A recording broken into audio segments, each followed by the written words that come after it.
Hello, tarot വിത്ത് അനല. ഇന്ന് നമ്മൾ check ചെയ്യുന്നത് നിങ്ങൾക്ക് നിങ്ങളുടെ പാർട്ട്ണറുമായിട്ടുള്ള സോൾ കോൺട്രാക്റ്റ് എന്താണ്, എന്തിനാണ് ഈ വ്യക്തി നിങ്ങളുടെ ലൈഫിൽ വന്നിട്ടുള്ളത്, എന്ത് ചേഞ്ചാണ് ആ വ്യക്തി നിങ്ങൾക്ക് നൽകിയിട്ടുള്ളത്, ലോങ് ടേമിൽ ഈ റിലേഷൻ്റെ ഫ്യൂച്ചർ എന്താണ്. ഇതൊക്കെയാണ് ഇന്നത്തെ നമ്മളുടെ ചോദ്യങ്ങൾ, നമ്മൾ ചെക്ക് ചെയ്യാൻ പോകുന്ന കാര്യങ്ങൾ. 2 പൈൽസ് ഉണ്ട്, പൈൽ നമ്പർ 1 and 2 സെലക്ട് ചെയ്യുക. അതിനുശേഷം വീഡിയോയിലേക്ക് പോവാം. അതിനു മുൻപ് മറ്റൊരു കാര്യം നിങ്ങളെ ഓർമ്മപ്പെടുത്താനായിട്ട് ആഗ്രഹിക്കുന്നു. ടാരോ റീഡിംഗ് കൂടാതെ തന്നെ നമ്മൾ ക്രിസ്റ്റൽ ബ്രേസ്ലെറ്റ്സ്, ഓറ റീഡിംഗ്, റേക്കി ഹീലിംഗ് എങ്ങനെ ഉള്ള സർവീസുകളും പ്രൊവൈഡ് ചെയ്യുന്നുണ്ട്. താല്പര്യമുള്ളവർ ദയവായിട്ട് സ്ക്രീനിൽ കൊടുത്തിരിക്കുന്ന നമ്പറിൽ കോൺടാക്റ്റ് ചെയ്യാം. Thank you. നമ്മളുടെ ഇന്നത്തെ ടോപ്പിക് കുറച്ച് ഡീപ്പായിട്ട് തന്നെ സ്പിരിച്വൽ ആയിട്ടുള്ള ഒരു ടോപ്പിക്കാണ്. ഇത് പൈൽ നമ്പർ 1ൻ്റെ റീഡിംഗ് ആണ്. ഈ റിലേഷൻഷിപ്പ് നിങ്ങളുടെ ലൈഫിലേക്ക് വന്നത് എന്തിനാണ് എന്നാണ് നമ്മൾ നോക്കാൻ പോകുന്നത്. Why did this person come to your life? എന്ത് ലെസനാണ് നിങ്ങൾ അവരുടെ ഭാഗത്തു നിന്ന് പഠിക്കാനുള്ളത്, അവർക്ക് നിങ്ങളുടെ ഭാഗത്തു നിന്ന് എന്താണ് പഠിക്കാനുള്ളത്, ഇതൊക്കെയാണ് നമ്മൾ ചെക്ക് ചെയ്യുന്നത്. നിങ്ങൾ തമ്മിലുള്ള സോൾ കോൺട്രാക്റ്റ് എന്താണ് എന്ന് നമുക്ക് ചെക്ക് ചെയ്യാം. നൈറ്റ് ഓഫ് വോൺസ് ആണ് സോൾ കോൺട്രാക്റ്റിൻ്റെ കാർഡായിട്ട് വന്നിട്ടുള്ളത്. ഇത് നിങ്ങളുടെ ഈ മീറ്റിങ്ങിൻ്റെ പേർപ്പസ്, നിങ്ങൾ പരസ്പരം കണ്ടുമുട്ടിയതിൻ്റെ പേർപ്പസ് എന്താണ് അതിൻ്റെ ഉദ്ദേശം എന്നുള്ളതാണ് ആ കാർഡ് പറയുന്നത്. Knight of wands. Knight of വോൺസിൻ്റെ മീനിങ് എന്ന് പറയുന്നത് ഒരു പാഷൻ, എക്സൈറ്റ്മെൻറ്റ്, ഒരു സഡൻ ചേഞ്ച് എന്നൊക്കെയാണ്. പെട്ടെന്ന് വരുന്ന ഒരു ചേഞ്ച്. അപ്പോൾ ഈ റിലേഷൻ നിങ്ങളുടെ ലൈഫിലേക്ക് വന്ന സമയത്ത് നിങ്ങളൊരു സ്ലോ മൂവിങ് ആയിട്ടുള്ള ഒരവസ്ഥയിലായിരുന്നിരിക്കണം. പെട്ടെന്ന് ഈ റിലേഷൻ വരുന്നു, നിങ്ങൾ ഭയങ്കര പാഷനേറ്റ് ആകുന്നു, നിങ്ങൾ എന്ത് ആക്ഷനും എടുക്കാൻ റെഡിയാവുന്നു, ആ ആളോട് നിങ്ങൾക്ക് ഭയങ്കര അട്രാക്ഷൻ തോന്നുന്നു, ആ ആൾക്കും നിങ്ങളോട് ഭയങ്കര അട്രാക്ഷൻ തോന്നുന്നു.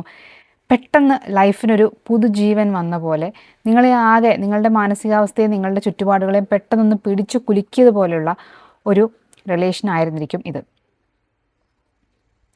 നിങ്ങളുടെ രണ്ടുപേരുടെയും കംഫർട്ട് സോണുകളെ ബ്രേക്ക് ചെയ്തുകൊണ്ട് പുറത്തു വരാനായിട്ട് ഈ റിലേഷൻ നിങ്ങളെ പുഷ് ചെയ്തിട്ടുണ്ടായിരിക്കും. അവർ നിങ്ങളെ പഠിപ്പിച്ച ഏറ്റവും വലിയ ലെസൺ എന്ന് പറയുന്നത് സെൽഫ് വർത്ത് ആയിരിക്കും, ഇൻഡിപെൻഡൻസ് ആയിരിക്കും. അപ്പോൾ ഞാൻ മനസ്സിലാക്കുന്നത് നിങ്ങൾ ഭയങ്കര ക്ലിങ്ങി ആയിട്ടുള്ള, എപ്പോഴും എല്ലാ കാര്യത്തിനും ഓടി അവരുടെ അടുത്ത് ചെന്നിട്ട് അത് ചെയ്തു തരൂ, ഇത് ചെയ്തു തരൂ എന്നൊക്കെ പറഞ്ഞ് അവരുടെ പുറകെ നടക്കുന്ന അങ്ങനത്തെ ഒരു ടൈപ്പ് ആളായിരുന്നിരിക്കും നിങ്ങൾ. ആദ്യമൊക്കെ അത് ഭയങ്കര രസമായിട്ടൊക്കെ നിങ്ങൾക്ക് തോന്നിയിട്ടുണ്ടായിരിക്കും, രണ്ടുപേരും അത് എൻജോയ് ചെയ്തിട്ടുണ്ടാവും. പിന്നീട് കുറേ കാലം കഴിയുമ്പോൾ അതിൻ്റെ ആ ഒരു ത്രില്ല് കുറഞ്ഞു വന്നിട്ട് നിങ്ങൾക്ക് അത്രത്തോളം അവർ അവൈലബിൾ അല്ലാതെ വന്നിട്ടുണ്ടായിരിക്കും. അപ്പോൾ നിങ്ങൾക്ക് ഇവർ ആദ്യമുള്ള പോലെയല്ല, എന്നെ ഇപ്പോൾ വല്ലാണ്ട് അവോയ്ഡ് ചെയ്യുകയാണ്, അങ്ങനെയുള്ള തോന്നലുകൾ നിങ്ങൾക്ക് വന്നിട്ടുണ്ടാവാം. അവിടെ നിന്ന് കുറേ നാളുകൾക്ക് ശേഷം ഒരു പോയിൻ്റ് എത്തുമ്പോൾ നിങ്ങൾ ചിന്തിക്കുകയാണ്, എനിക്ക് മനസ്സമാധാനം തരാത്ത ഈ റിലേഷൻ എനിക്ക് എന്തിനാണ്, എൻ്റെ കാര്യങ്ങൾക്ക് വേണ്ടി ഞാൻ എന്തിനാണ് എപ്പോഴും അങ്ങോട്ട് ഓടി പോകുന്നത്, ചെന്നിട്ട് വലിയ കാര്യമൊന്നുമില്ല, അവിടെ നിന്ന് എനിക്ക് വലിയ റെസ്പോൺസ് ഒന്നും കിട്ടുന്നില്ല, എൻ്റെ കാര്യങ്ങൾ ഞാൻ തന്നെ ചെയ്യണം എന്നൊരു തിരിച്ചറിവ് നിങ്ങൾക്കുണ്ടായിട്ടുണ്ടാവാം. ആ തിരിച്ചറിവ് ഉണ്ടാകുന്നതിന് വേണ്ടിയിട്ടാണ് ഈ റിലേഷൻ നിങ്ങളുടെ ലൈഫിൽ വന്നിട്ടുള്ളത്. നിങ്ങളുടെ വില നിങ്ങൾ തിരിച്ചറിഞ്ഞത് ഈ ഒരു റിലേഷന് ശേഷമായിരിക്കും. ഐ എം ഇനഫ്, ഞാൻ എന്താണോ അത് മതി, എനിക്ക് ആർക്ക് വേണ്ടിയിട്ടും ചേഞ്ച് ആവേണ്ട ആവശ്യമില്ല. അൺഹെൽത്തി ആയിട്ട് ഒരു അനാരോഗ്യകരമായ ലെവലിലേക്ക്, ഒരു ടോക്സിക് റിലേഷനിലേക്ക് പോകാതെ എവിടെ ബൗണ്ടറി സെറ്റ് ചെയ്യണം എന്ന് നിങ്ങൾ പഠിച്ചത് ഈ ഒരു റിലേഷനിൽ നിന്നായിരിക്കണം എന്ന് ഞാൻ മനസ്സിലാക്കുന്നു. അതേസമയം അവർ നിങ്ങളുടെ അടുത്ത് നിന്ന് പഠിച്ചിട്ടുള്ള ലെസൺ അത് ഇതിലും ഹയർ എനർജിയിലുള്ളതാണ്. നിങ്ങൾ അവരുടെ അടുത്ത് നിന്ന് പഠിച്ചത് 9 ഓഫ് പെൻഡക്കിൾസിൻ്റെ എനർജിയാണ്, പക്ഷേ അവർ നിങ്ങളുടെ അടുത്ത് നിന്ന് പഠിച്ചിട്ടുള്ള ലെസൺ ടെമ്പറൻസ് ആണ്, അതായത് മിതത്വം. വൈകാരികമായിട്ടുള്ള പൊട്ടിത്തെറികളെ എങ്ങനെ നിയന്ത്രിക്കാം, എങ്ങനെ ഒരു വൈകാരിക പക്വത കൊണ്ടുവരാം എന്ന് അവരെ ശീലിപ്പിക്കാനായിട്ട് ഈ റിലേഷൻ ഒരുപാട് ഹെൽപ്പ് ചെയ്തിട്ടുണ്ട് അവരെ. എന്തൊക്കെയോ കുറേ ഹീലിങ്ങും അവർക്ക് നടന്നിട്ടുണ്ട്. ഈ ടെമ്പറൻസ് ഒരു ഹീലിങ്ങിൻ്റെ കാർഡ് കൂടിയാണ്. നിങ്ങളുടെ റിലേഷൻ ഒരു കാറ്റലിസ്റ്റ് റിലേഷനാണെന്ന് പറയാം. ഒരു ഗ്രോത്ത് രണ്ട് കൂട്ടർക്കും ഒരു ഗ്രോത്ത്, ഒരു വളർച്ച ഉണ്ടാകാൻ വേണ്ടിയിട്ട് വന്നിട്ടുള്ള റിലേഷനാണ്. അവരെ സംബന്ധിച്ചിടത്തോളം നിങ്ങളുടെ പ്രസൻസ് കുറേ ഹീലിംഗ് ഉണ്ടാക്കിയിട്ടുണ്ട്. ഹീലിംഗ് എന്ന് പറയുന്നത് എളുപ്പമുള്ള ജോലിയല്ല, അതൊരു വേദനാജനകമായിട്ടുള്ള പ്രോസസ്സാണ്. ആ ഒരു പ്രോസസ്സ് അവരുടെ ലൈഫിൽ കൊണ്ടെത്തിച്ച് അവർക്ക് ആ ഹീലിംഗ് കൊണ്ടുവരിക എന്നുള്ളതായിരുന്നു നിങ്ങളുടെ പർപ്പസ്. അവരെ കംപ്ലീറ്റ് ആയിട്ടും ഹീൽ ചെയ്യാൻ പറ്റിയില്ലെങ്കിലും ഒരു ഇന്നർ ബാലൻസ്, കൊടുക്കുന്നതിലും വാങ്ങുന്നതിലും ഒരു ബാലൻസ്, ഒരു ബൗണ്ടറി എവിടെ സെറ്റ് ചെയ്യണം തുടങ്ങിയ കാര്യങ്ങൾ അവർക്ക് പഠിക്കാനായിട്ട് നിങ്ങളുടെ പ്രസൻസ് അവരെ ഹെൽപ്പ് ചെയ്തിട്ടുണ്ട്. ഈ റിലേഷൻ്റെ കോർ ലെസൺ, മെയിൻ ലെസൺ ആയിട്ട് വന്നിട്ടുള്ളത് 10 ഓഫ് വാണ്ട്സ് ആണ്. ഒന്നുകിൽ നിങ്ങളുടെ ഇടയിൽ ഒരാൾ മാത്രം എപ്പോഴും എല്ലാ വെയിറ്റും ഒരാൾ ചുമക്കുക എന്നുള്ളതായിരിക്കും. അങ്ങനെയാണെങ്കിൽ എല്ലാം ഒരു റിലേഷൻ്റെ ഈസി ആയിട്ട് മുന്നോട്ട് പോകണമെങ്കിൽ രണ്ടുപേരും എഫേർട്ട് എടുക്കണം എന്നുള്ള ഒരു ലെസൺ നിങ്ങൾ രണ്ടുപേരും പഠിച്ചിട്ടുണ്ടായിരിക്കും. ഇനി അതല്ല എങ്കിൽ ഒരു ഹെൽത്തി ബൗണ്ടറി എവിടെ സെറ്റ് ചെയ്യണം എന്ന് നിങ്ങൾ പഠിച്ചിട്ടുണ്ടായിരിക്കും. ചില സമയത്ത് റിലേഷൻ ഭയങ്കര ഹെവി ആയിട്ട് നിങ്ങൾക്ക് തോന്നിയിട്ടുണ്ടാവാം, മുന്നോട്ട് കൊണ്ടുപോകാൻ ഭയങ്കര ഡിഫിക്കൽട്ടാണ്, ബുദ്ധിമുട്ടാണെന്ന് തോന്നിയിട്ടുണ്ടാവാം. ഒരുപാട് പ്രതീക്ഷകൾ, ഒരുപാട് സ്ട്രെസ്സ്, പരിഹരിക്കപ്പെടാത്ത ഒരുപാട് പ്രശ്നങ്ങൾ എല്ലാം കൂടി വന്ന് നിങ്ങളെ അങ്ങ് ഞെരിച്ച് പൊടിച്ച് കളഞ്ഞിട്ടുണ്ടായിരിക്കും. ചില സമയത്ത് ആ സ്റ്റേജ് നിങ്ങൾക്ക് പഠിപ്പിച്ചു തന്നത് ഈ റിലേഷനായിരിക്കും. നിങ്ങൾക്കിത് കണക്റ്റ് ആക്കാൻ പറ്റുന്നുണ്ടെങ്കിൽ ദയവായിട്ട് കമൻസിലൊന്ന് മെൻഷൻ ചെയ്യാം. ഞാൻ നേരത്തെ പറഞ്ഞ പോലെ എല്ലാ റിലേഷനുകളും ഉണ്ടാകുന്നത് രണ്ടു കൂട്ടർക്കും ഏതെങ്കിലും തരത്തിലുള്ള ഒരു ഗ്രോത്ത് ഉണ്ടാകാൻ വേണ്ടിയിട്ടാണ്. നിങ്ങളിൽ ആരെങ്കിലും ഒരാൾ അവനവൻ്റെ സന്തോഷം മാത്രമേ കണക്കിലെടുത്തിട്ടുള്ളൂവെങ്കിൽ അത് ശരിയല്ല, അത് പാടില്ല എന്ന് ഒരു ലെസൺ കൂടി നിങ്ങൾക്ക് ഈ ഒരു ബന്ധത്തിൽ നിന്നും പഠിക്കാനുണ്ട്. അൺറിയലിസ്റ്റിക് ആയിട്ട് ഒരു അടിസ്ഥാനവുമില്ലാത്ത പ്രതീക്ഷകൾ വെച്ചുകൊണ്ടിരിക്കരുത്. റിയൽ ലൈഫ് എന്ന് പറയുന്നത് റിയൽ ലൈഫ് അല്ല എന്ന് പറയുമല്ലോ. ഒരുപക്ഷെ നിങ്ങൾ ഒരുപാട് റീലുകളൊക്കെ കണ്ടിട്ട് അതിൽ കാണുന്നതാണ് സത്യം എന്നൊക്കെ വിശ്വസിച്ച് ഇരുന്ന ഒരവസ്ഥ ഉണ്ടായിരുന്നെങ്കിൽ അങ്ങനെയൊന്നുമല്ല. യഥാർത്ഥ ജീവിതത്തിൽ വ്യത്യാസങ്ങളുണ്ട് എന്ന് നിങ്ങൾ പഠിച്ചത് ഈ റിലേഷനിലൂടെ ആയിരിക്കാം. ഈ റിലേഷൻഷിപ്പ് നിങ്ങളെ എങ്ങനെയാണ് ചേഞ്ച് ആക്കിയിട്ടുള്ളത് എന്ന് നോക്കിയാലോ. ഈ 4 ഓഫ് വാണ്ട്സ് ഒരു ഇമോഷണൽ ഫൗണ്ടേഷൻ, സെലിബ്രേഷൻ എന്നൊക്കെ പറയുന്ന ഒരു കാർഡാണ്. നിങ്ങൾക്ക് ഈ റിലേഷനിൽ നിന്നും മനസ്സിലായിട്ടുണ്ട് യഥാർത്ഥത്തിൽ ഒരു ഐഡിയൽ റിലേഷൻ, അതായത് നല്ല ഒരു റിലേഷൻ എങ്ങനെയായിരിക്കണം എന്ന് നിങ്ങൾ ഈ റിലേഷനിൽ നിന്ന് പഠിച്ചിട്ടുണ്ട്. അതായത് നെഗറ്റീവായിട്ടുള്ള ഒരുപാട് അനുഭവങ്ങൾ നിങ്ങൾക്ക് ഉണ്ടായിട്ടുണ്ടാവും ഈ ഒരു റിലേഷനിൽ നിന്ന്. അതിൽ നിന്ന് നിങ്ങൾ പഠിച്ചു ശരിക്കും എന്താണ് ഒരു റിലേഷൻഷിപ്പിൽ എന്താണ് വേണ്ടത്, എന്താണ് നിങ്ങൾ യഥാർത്ഥത്തിൽ ഹാപ്പി ആക്കുന്നത് എന്ന് നിങ്ങൾ പഠിച്ചിട്ടുണ്ട്. ഇനി ഈ റിലേഷൻഷിപ്പിൻ്റെ ഭാവി എന്താണെന്ന് നോക്കാം. ടെമ്പററി ആണോ, അതല്ലെങ്കിൽ ഒരു ലോങ് ടേം റിലേഷൻ ആണോ ഇത് എന്ന് നമുക്ക് നോക്കാം. അത് 6 ഓഫ് സ്വോർഡ്സ് ആണ് നമുക്കതിന് കിട്ടിയിട്ടുള്ള കാർഡ്.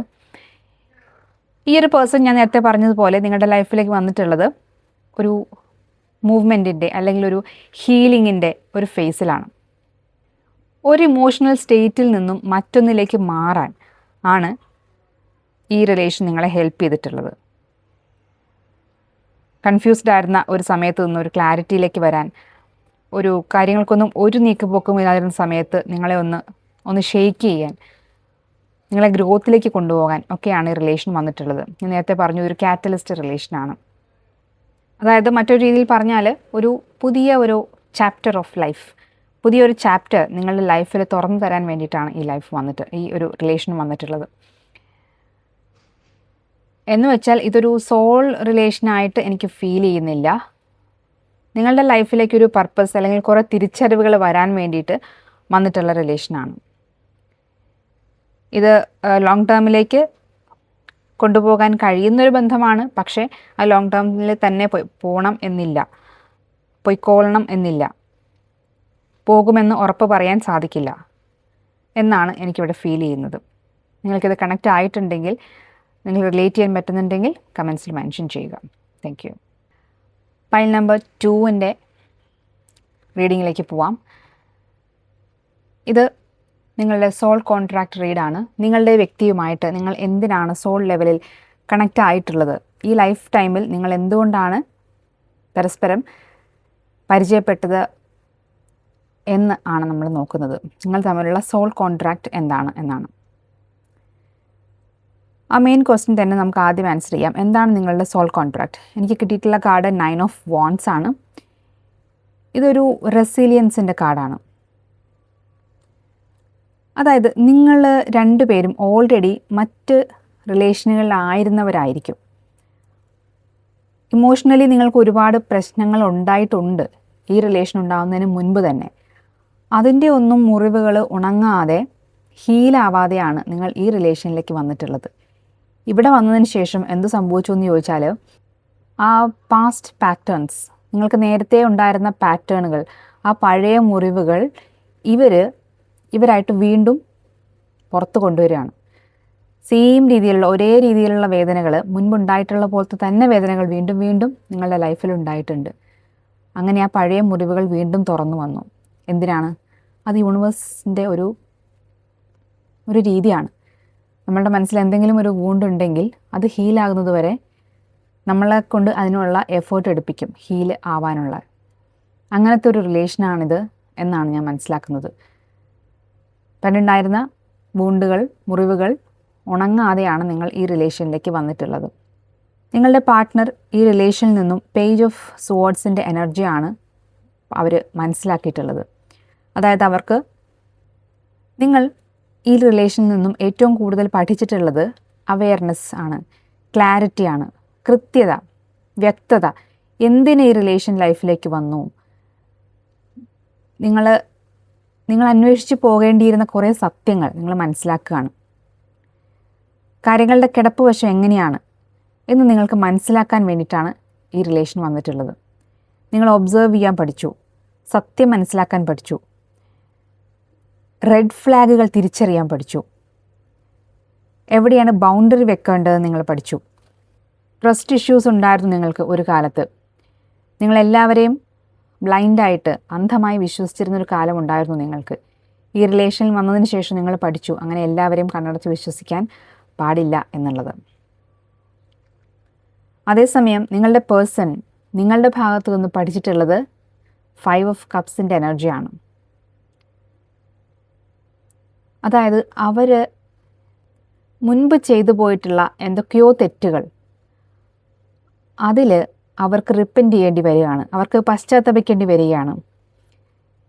നേരത്തെ എടുത്ത തീരുമാനം ശരിയായിരുന്നില്ല എന്ന് തിരിച്ചറിയാൻ വേണ്ടിയിട്ടാണ് ഈ റിലേഷൻ അവരുടെ ലൈഫിലേക്ക്, നിങ്ങൾ അവരുടെ ലൈഫിലേക്ക് ചെന്നിട്ടുള്ളത്. മുൻപത്തെ ആക്ഷനുകളുടെ, പ്രവൃത്തികളുടെ ഫലം അവർക്ക് കിട്ടാൻ വേണ്ടിയിട്ടാണ് നിങ്ങളെ യൂണിവേഴ്സ് അവരുടെ ലൈഫിലേക്ക് അയച്ചിട്ടുള്ളത്. അവർ ഫേസ് ചെയ്യാൻ മടിച്ചിട്ടുള്ള ഇമോഷൻസ്, അവരുടെ ഉള്ളിൽ അവർ അടക്കി വെച്ചിരുന്ന എന്തൊക്കെയോ ഫീലിങ്സ് നിങ്ങളായിട്ട് പുറത്ത് കൊണ്ടുവന്നിട്ടുണ്ട്. ഇപ്പോൾ അവരത് ഫേസ് ചെയ്യാൻ നിർബന്ധിതരായിരിക്കുകയാണ്. അവർക്ക് വേറെ വഴിയില്ല. അവർ പശ്ചാത്തപിക്കുന്നുണ്ട് മുൻപ് ചെയ്തു പോയിട്ടുള്ള എന്തൊക്കെയോ തെറ്റുകളുടെ പേരിൽ. അവരത് അഡ്മിറ്റ് ചെയ്യുന്നുണ്ടെങ്കിലും ഇല്ലെങ്കിലും നിങ്ങൾ അവരുടെ സ്വഭാവത്തിൻ്റെ, അവരുടെ പ്രവൃത്തികളുടെ ഫലം നിങ്ങൾ അവരെ അനുഭവിപ്പിച്ചുകൊണ്ടിരിക്കുകയാണ്. നേരത്തെ ഉണ്ടായ മുറിവുകൾ മനസ്സിലിരിക്കുന്നത് കൊണ്ട് തന്നെ നിങ്ങൾക്ക് പരസ്പരം തുറന്ന് സംസാരിക്കാൻ ആദ്യം ബുദ്ധിമുട്ടുണ്ടായിരുന്നിരിക്കാം. ഒരു സമയത്ത് നിങ്ങൾക്ക് വളരെ വിലപ്പെട്ടതാണ് എന്ന് തോന്നിയിരുന്ന ചില കാര്യങ്ങൾ നിങ്ങൾ പിന്നീട് വിട്ട് കളഞ്ഞിട്ടുണ്ടായിരിക്കാം, നിങ്ങൾ അല്ലെങ്കിൽ നിങ്ങളുടെ പാർട്ട്ണർ. പക്ഷേ അതൊന്നെല്ലാം നഷ്ടപ്പെട്ട് കഴിഞ്ഞപ്പോഴാണ് അവർക്ക് അല്ലെങ്കിൽ നിങ്ങൾക്ക് മനസ്സിലാകുന്നത് എത്ര വിലപ്പെട്ടതായിരുന്നു അത് എന്നുള്ളത്. അത് തിരിച്ചറിയാൻ ഒരു കാറ്റലിസ്റ്റ് ആയിട്ടാണ് ഈ റിലേഷൻ നിങ്ങൾക്ക് പ്രവർത്തിച്ചിട്ടുള്ളത്. പരസ്പരം ഒരു റിലേഷനിൽ രണ്ട് കൂട്ടരും ഇമോഷണലി എത്രത്തോളം അവൈലബിൾ ആയിരിക്കണം, അവർക്ക് വൈകാരികമായിട്ട് അവർക്ക് എന്താ പറയുക, നിങ്ങൾ അവർക്ക് വേണ്ടിയും അവർ നിങ്ങൾക്ക് വേണ്ടിയും നിൽക്കേണ്ടതിൻ്റെ ആവശ്യകത, പരസ്പരം അപ്രീഷിയേറ്റ് ചെയ്യേണ്ടതിൻ്റെ ആവശ്യകത ഒക്കെ നിങ്ങൾ പഠിച്ചിട്ടുണ്ട്. ഒരു ബന്ധം നല്ല രീതിയിൽ മുന്നോട്ട് പോകണമെങ്കിൽ രണ്ട് സൈഡിൽ നിന്നും എഫേർട്ട് ആവശ്യമാണ്. അതല്ലാതെ ഒരാൾ മാത്രമാണ് എഫേർട്ട് ഇട്ടുകൊണ്ടിരിക്കുന്നതെങ്കിൽ അതൊരു ഹെൽത്തി റിലേഷൻ അല്ല. എന്താണൊരു ഹെൽത്തി റിലേഷൻ എന്ന് നിങ്ങൾ പഠിക്കാൻ വേണ്ടിയിട്ട് വന്ന ഒരു റിലേഷനായിട്ടാണ് എനിക്കിത് കാണുന്നത്. അമിതമായിട്ട് എഫേർട്ട് ഇട്ടുകൊണ്ടിരിക്കുന്ന ആ ആൾ നിങ്ങളാണെങ്കിൽ എല്ലാ കാര്യങ്ങളും ഫിക്സ് ചെയ്യാനായിട്ട് നിങ്ങൾ മാത്രം എഫേർട്ട് ഇട്ടുകൊണ്ടിരിക്കേണ്ട ആവശ്യം ഇല്ല എന്ന തിരിച്ചറിവും നിങ്ങൾക്ക് വന്നിട്ടുണ്ടായിരിക്കും. ഈ റിലേഷൻഷിപ്പ് നിങ്ങളെ വളരെയധികം ചേഞ്ച് ആക്കിയിട്ടുണ്ട്. ഒരു ജസ്റ്റിസ് എനർജിയാണ് നിങ്ങൾക്ക് വന്നിട്ടുള്ളത്. നിങ്ങളായിട്ട് ചെയ്തു പോയ കാര്യങ്ങളുടെ ഉത്തരവാദിത്തം ഏറ്റെടുക്കാനുള്ള മാനസികാവസ്ഥ നിങ്ങൾക്ക് വന്നിട്ടുണ്ട്. സത്യം തിരിച്ചറിയാനുള്ള മാനസിക പക്വത നിങ്ങൾക്കായിട്ടുണ്ട്. ഒരു റിലേഷൻഷിപ്പിൽ എങ്ങനെയാണ് ഫെയർ ആയിട്ടിരിക്കേണ്ടത്, ഒരു ബാലൻസ് എങ്ങനെയാണ് കൊണ്ടുവരേണ്ടത് എന്നൊക്കെ നിങ്ങൾക്ക് മനസ്സിലായിട്ടുണ്ട്. ഒരു കാർമിക് ക്ലാരിറ്റിയാണ് നിങ്ങൾക്ക് വന്നിട്ടുള്ളത്.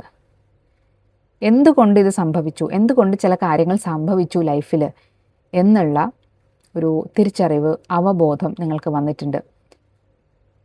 ഈ ജസ്റ്റിസ് കാർഡ് ഒരു മേജർ അർക്കാന കാർഡാണ്.